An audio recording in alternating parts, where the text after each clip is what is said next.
Hi, welcome to Fiesta Mañana. Today we're going to go through the steps to make ancho con carne, a restaurant quality chunky beef chili. As soon as you open the packaging, you can see how Fiesta Mañana is different. We vacuum package our dry imported ingredients, and this keeps all the flavours locked in. Exposure to oxygen and light ruin spices, so our packaging is specifically designed to ensure your ingredients stay in perfect condition so that big flavours can transform your cooking. To get started, make up 250 ml of hot strong black coffee in a jug and pop in your imported Mexican ancho chilies. You'll need to hold them down with a spoon for probably about a minute to stop them floating, and after then they should stay submerged and you can leave them for 20 minutes to rehydrate and the flavours to develop. Roughly chop your red onions, leaving them about a centimetre across.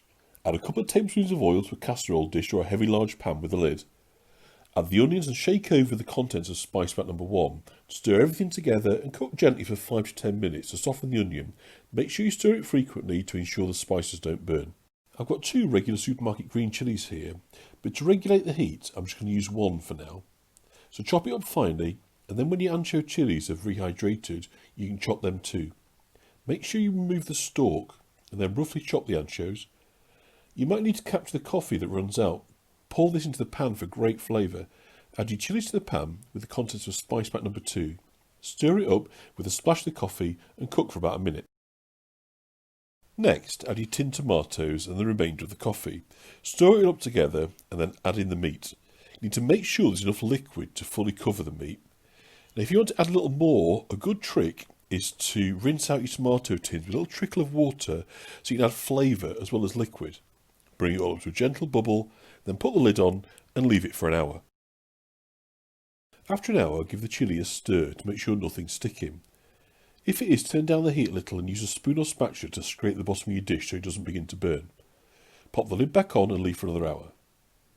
After 2 hours cooking, check for liquid levels and add a little water if needed.